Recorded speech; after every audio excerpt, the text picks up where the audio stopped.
Bismillahirrahmanirrahim. Today we will discuss dietary management in diverticulitis. Diverticulitis is basically a condition that occurs when a person has problems from small pouches or sacs that have formed and pushed outward through weak spots in the colon wall. तो ये already भाई हम discuss कर चुके हैं diverticulosis के अंदर pouch like structures बनते हैं, जबकि डायवर्टिकुलाइटिस में क्या है कि वही पाउच लाइक स्ट्रक्चर्स जो हैं वो इन्फ्लेम्ड हो जाते हैं और उनके अंदर जो है वो इन्फेक्शन जो है वो हो जाता है। यहाँ पे आप विजुअलाइज कर सकते हैं, these are the pouch like structures, interior structures and exterior side पे अगर हम देखें तो यहाँ पे आपको ये बल्जिंग, ये सैक्स जो है वो नजर आ रहे हैं। Each pouch is called as diverticulum. So if this is the single pouch, it will be called diverticulum, and multiple pouches, they are called diverticula. So if individual have more than one diverticulum, then we will call them diverticula. If you have these pouches, you have a condition called diverticulosis. And if these pouches are inflamed or infected, then we will call them diverticulitis. Diverticulosis is common disorder, especially in older people. Especially it is more prevalent in old age individuals above 60 years, and both men and women are equally affected. Experts believe that abnormal contraction and spasm may cause diverticula to form a weak spot of the intestinal wall. Basically, low fiber diets are considered or held responsible for this issue. In rural Africa, where the diet is high in roughage, diverticulosis is rare, whereas in case of Europe, America, Canada, Australia, and some other developed nations where more processed foods are available, the health issue is more prevalent.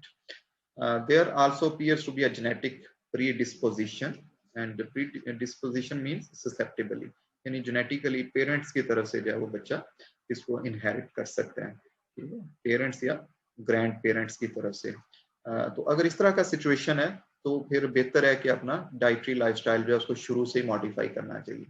High fibre diet शुरू से लेनी चाहिए, hydration जो है वो उसके fibre के साथ साथ ज्यादा करनी चाहिए ताकि स्टूल जो है वो सॉफ्ट फॉर्म में रह सके और कॉन्स्टिपेशन का मसला ना हो और बॉडी से इसको इजीली एक्सपेल किया जा सके। क्लिनिकल स्टेजेस ऑफ डायवर्टिकुलाइटिस की अगर हम बात करें तो ये बेसिकली 4 स्टेजेस पे कंसिस्ट करती है, जो कि स्टेज 0 से लेके स्टेज 3 तक जाती हैं। वन बाय वन इनको मैं डिस्कस करूंगा भाई, और एग्जामिनेशन पॉइंट ऑफ व्यू से भी आप इनको अच्छे तरीके से देखिएगा। स्टेज 1 वो होती है कि जिसमें जस्ट हमें डायवर्टिकुला जो है वो नजर आना शुरू हो जाते हैं, और ये बाज दफा होता है कि एक्सीडेंटली सिटी स्कैन किया जाता है किसी और हेल्थ इशू के लिए, तो वहां पे ये चीज जो है वो जाहिर होती है कि इस तरह के पाउचेज जो हैं वो एग्जिस्ट करते हैं।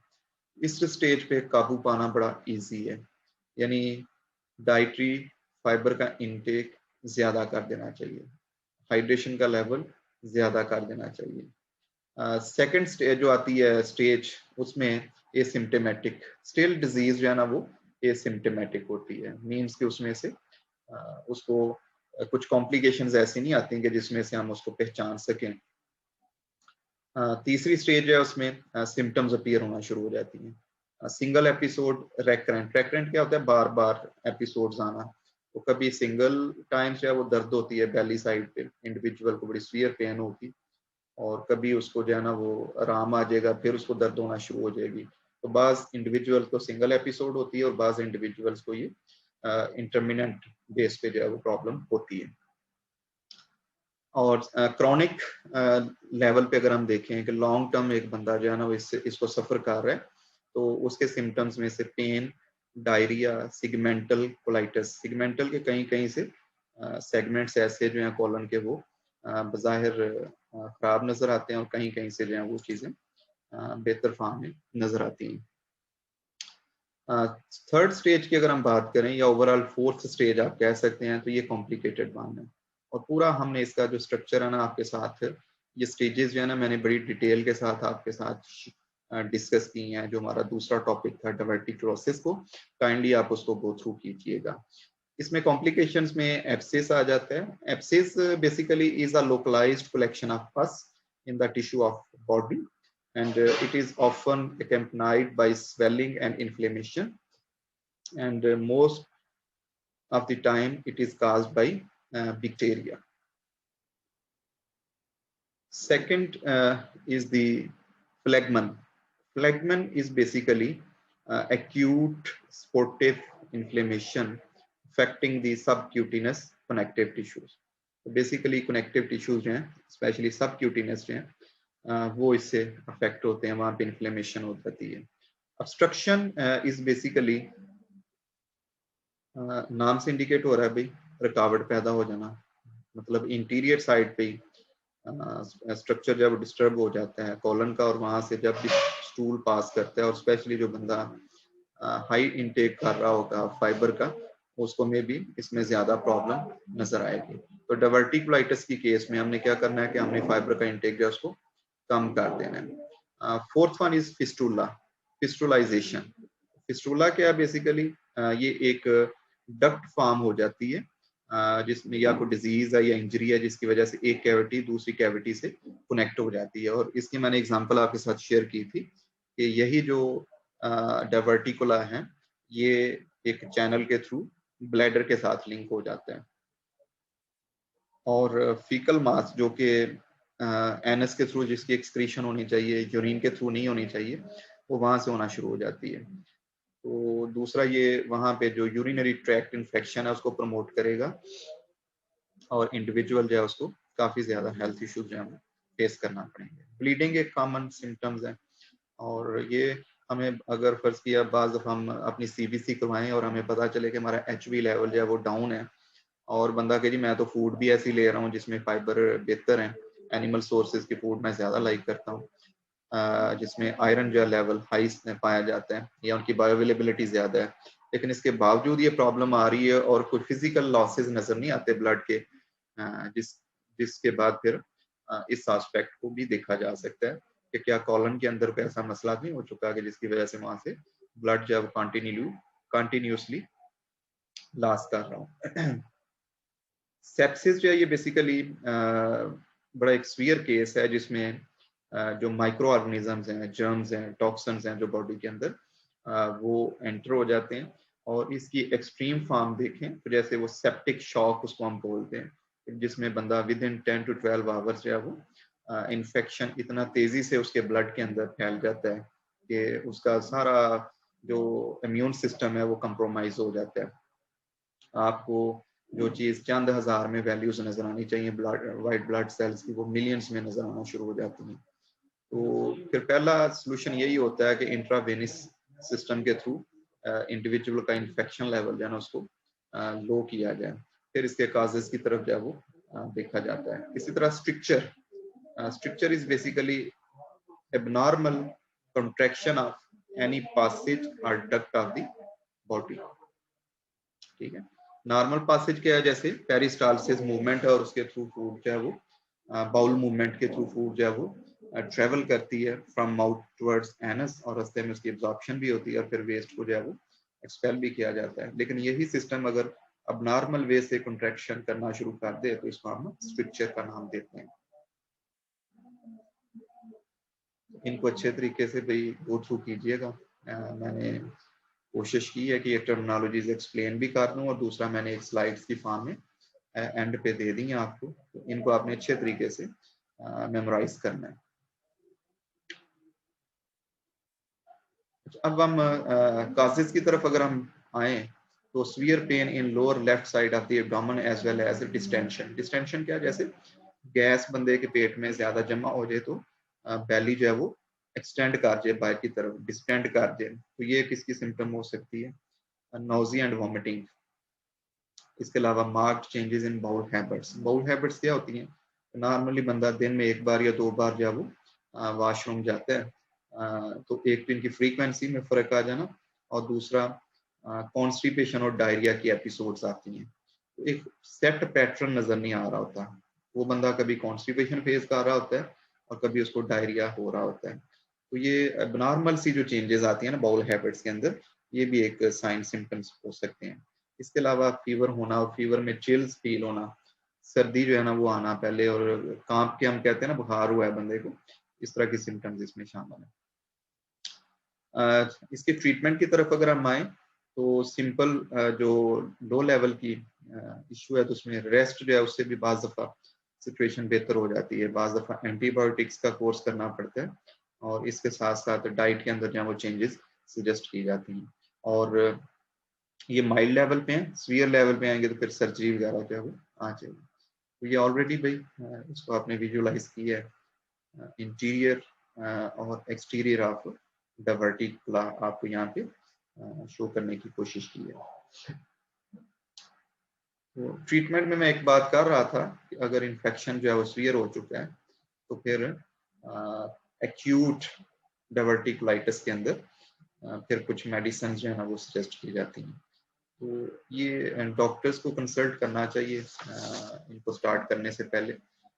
इसमें से कुछ ऐसी हैं जो ब्रॉड स्पेक्ट्रम एंटीबायोटिक्स हैं, कुछ ऐसी हैं कि जो पैरासाइटिक एंटी पैरासाइटिक हैं, ठीक है। तो इसमें ये एमॉक्सिलिन वगैरह तो हमने यहाँ पे आम नाम इसका सुना हुआ है। So all doses are for adults, this list is not exhaustive, इसमें कमी बेशी की जा सकती है और doctors can adjust dosages depending upon the need, on the presence and degree of renal failure। यानी मेडिकेशन के जो साइड इफेक्ट्स हैं ना उसमें सबसे ज्यादा इम्पैक्ट कहाँ पे होता है, लिवर पे और किडनीज पे। उसको भी जरूर ध्यान में रखना चाहिए। मेडिकेशन की डोजेज है वो इतनी होनी चाहिए कि बंदे की ऑर्गन्स जो है को इफेक्ट ना हो। एक और पैटर्न मुझे नजर आया भाई, इसमें भी ओरल रूट के थ्रू जो है वो ये मेडिसिन जो है वो कॉम्बिनेशंस में दी जा सकती हैं। हाँ, इनकी डोजेज क्या है ये डॉक्टर डिफाइन करेगा। और इसी तरह इंट्रावेनस रूट जो है in case of acute diverticulitis फिर इनका कोर्स जो है वो करवाया जाता है। ये एक और थेरेपी है एंटीबायोटिक्स की, लेकिन ये आउट पेशेंट्स के लिए है, जिसमें कॉम्प्लिकेशन इतनी ज्यादा नहीं है। उस इंडिविजुअल को मेडिसिन दे के घर भेज दिया जाता है और फिर वो घर में रह के आउट पेशेंट जिसको हम बोलते हैं वहां पे अपना ट्रीटमेंट जो है वो करता है। अब हम आते हैं भाई इसकी डाइट थेरेपी की तरफ, जो कि हमारा असल थीम है इस प्रेजेंटेशन का।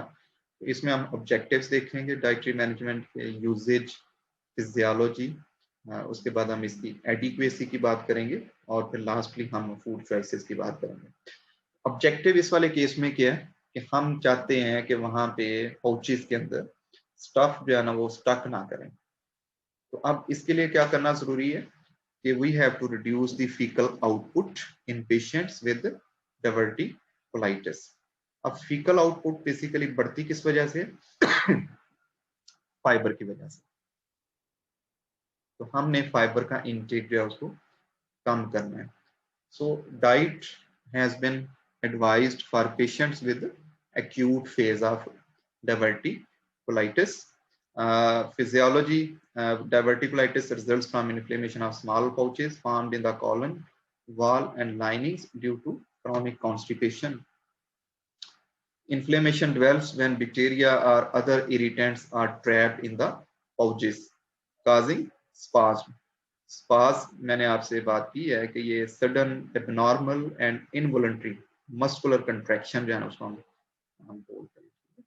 और इसमें अगर एक कंटिन्यूड पैटर्न चलता है मस्कुलर कंट्रैक्शन का तो एक सिमेट्री को वो फॉलो करता है तो उसको हम टॉनिक स्पाज्म बोलते हैं। और अगर एक अल्ट्रेशन उसके अंदर आती है, इंटरमिटेंट टाइप स्ट्रक्चर नजर आता है, सिस्टम नजर आता है जिसमें कंट्रैक्शन और रिलैक्सेशन जो है वो एक फेज वाइज होती है, फिर इसको हम कॉलोनिक स्पाज्म जो है उसका नाम देते हैं। एक तो ये इंडिविजुअल फील करेगा कि उसको उसके जो मस्कुलर कह लें कि मूवमेंट्स हैं जीआईटी सिस्टम की वो डिस्टर्ब है।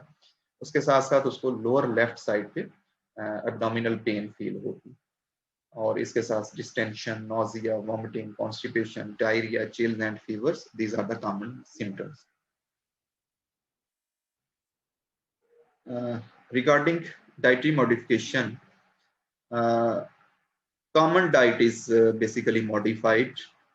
The only difference is restricted fiber and residue, so that we can reduce the frequency and volume of the fecal output while prolonging intestinal transit time.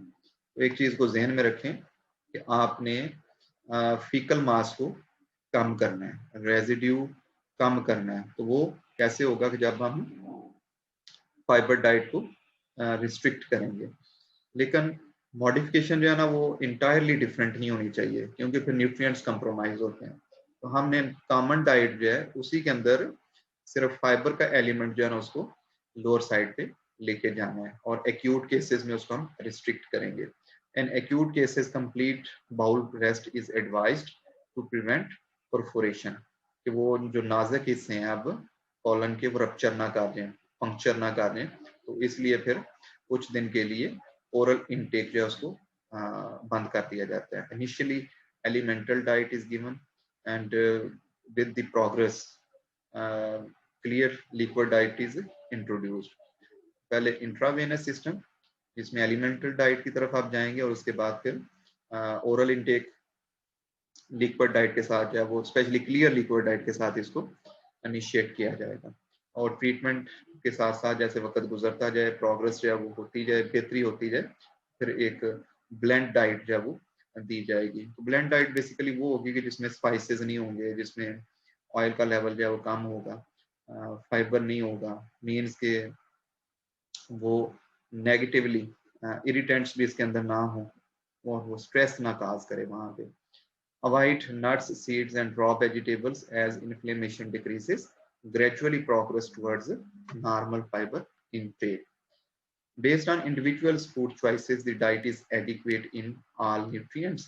And if due to dietary limitations, vitamins and minerals, it is assumed that their intake is less because the individual is consuming less fruits and vegetables, then we can go for the vitamins and mineral supplementation. Specially increased requirements में भी इनकी जरूरत पड़ जाती है कि normal diet इनको पूरा नहीं कर पा रही होती. ठीक है, स्पेशली जब सब ऑप्टिमल लेवल कहा जा रहा है कि बहुत बिलो लेवल पे उनको यूज किया जा रहा था, और बॉडी के अंदर उनकी डेफिशिएंसी प्रोड्यूस हो जाती है. रिस्ट्रिक्टेड और reduced use of vegetables and fruit intake में necessitate ascorbic acid and folate supplements. This is the last component. If we talk about the food choices, on the extreme left side, we have food groups column, and in next two columns, the foods allowed and foods restricted are given. So the only thing which need to be remembered is we have to reduce the fiber intake. So whole fiber variants will be eliminated. यानी simply आप कह दें कि जो हमने वहां पे डाइवर्टिक्लोसिस के अंदर फूड चॉइसेस का जिक्र किया था ना, उसमें जो फूड रिस्ट्रिक्टेड थी वो यहाँ पे फूड अलाउड हो जाएंगी, और वहां पे जो फूड अलाउड थी वो यहाँ पे रिस्ट्रिक्टेड हो जाएंगी. बाकी जिन चीजों में फैट है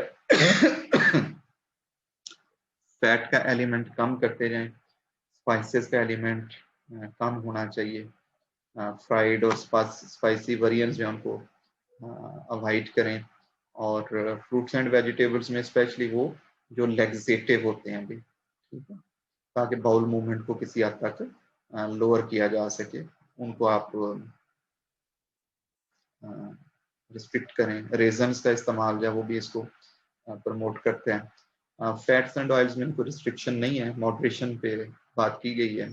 desserts and sweets, fruits and drinks moderation के अंदर जो है ना वो आप इनको यूज कर सकते हैं, नंबर 1. और नंबर 2, इनके अंदर नट्स ना हो, क्रीम ना एडेड हो, या इसके साथ साथ जो ड्रिंक्स हैं उसमें जो स्पेशली निकोटीन कंटेनिंग जो ड्रिंक्स हैं वो बेसिकली चूंकि कॉन्स्टिपेशन को प्रमोट करते हैं, डिहाइड्रेशन को प्रमोट करते हैं, उनको भी रिस्ट्रिक्ट जो है वो करना चाहिए.